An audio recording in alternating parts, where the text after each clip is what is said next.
একদিকে একের পর এক মামলায় অভিষেক বন্দ্যোপাধ্যায় জিজ্ঞাসাবাদ করা হচ্ছে, আর এরই মধ্যে পুরসভার টিম পৌঁছে গেল অভিষেক বন্দ্যোপাধ্যায়ের কালীঘাটের বাড়িতে। কালীঘাটের শান্তিনিকেতন এবং পটুয়াপাড়ার বাড়িতে পৌঁছে গেল পুরসভার টিম, এবং যেটা জানা যাচ্ছে পুরসভার টিমের আধিকারিকরা তারা মাপজোক করছেন। ইতিমধ্যেই আপনারা জানেন যে বেআইনি নির্মাণের অভিযোগে প্রথমে 17টি নোটিশ দেওয়া হয়েছিল অভিষেক বন্দ্যোপাধ্যায়কে। সরাসরি রয়েছেন আমাদের সঙ্গে প্রতিনিধি ঝিলম করঞ্চায়। ঝিলম, পুরসভার টিম ইতিমধ্যেই পৌঁছে গিয়েছেন, কোন কোন দিকগুলো তারা খতিয়ে দেখছেন? আমি তোমাকে জানিয়ে রাখবো যে পুরসভার বিল্ডিং ডিপার্টমেন্ট থেকে যে আধিকারিকরা তারা প্রথমে শান্তিনিকেতন যে বিল্ডিং রয়েছে 188 হরিশ মুখার্জি রোড, সেখানে আসেন, তারা সেখানে মাপঝোঁক করেন এবং তারপরে তাহলে কালীঘাট রোডের এই যে বাড়ি যেখানে আমরা দাঁড়িয়ে রয়েছি সেখানে আসেন পটুয়াপাড়ার পাশে।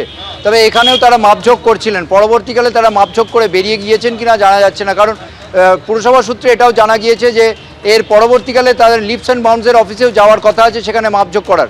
তবে আমরা যে গেটে দাঁড়িয়ে রয়েছে সেই গেট দিয়ে তারা ঢুকলেও তাদের বেরোনোর কোনো আমরা এখন অবধি দেখতে পাইনি, ফলে ভিতর থেকে কোনো তথ্য পাওয়া যাচ্ছে না। পুরসভা সূত্রে জানা যাচ্ছে যে তারা এখান থেকে বেরিয়ে গিয়েছেন, তবে এখন অবধি নিশ্চিত না হলেও তারা মাপঝোঁক করতে এসেছিলেন এখানে বিল্ডিংয়ের ভেতরে।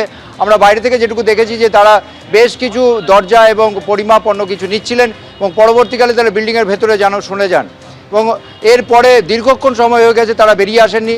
পুরসভা থেকে জানা যাচ্ছে যে তাদের টিম লিপস অ্যান্ড বাউন্ডসের যে অফিস আছে নিউ আলিপুরে সেখানেও যাবেন, ফলে স্বাভাবিকভাবে তারা আদৌ এখনও এখানে আছেন না বেরিয়ে গিয়েছেন পেছনের গেট দিয়ে সেটা জানা যাচ্ছে। এর পাশাপাশি তোমাকে জানিয়ে রাখবো যে নিরাপত্তার বেশ কিছু সামগ্রী আমরা দেখলাম কিছুক্ষণ আগে, এখানে যারা পুলিশের আধিকারিক তারা সিকিউরিটি অফিসার তারা এসেছিলেন, তারা যে এই বিভিন্ন যে স্ক্যানিং মেশিনের যে যন্ত্রাংশ যে স্ক্যানিং করা হয় ঢোকার সময় নিরাপত্তার জন্য, সেই যন্ত্রাংশও তারা বের করে নিয়ে গেলেন।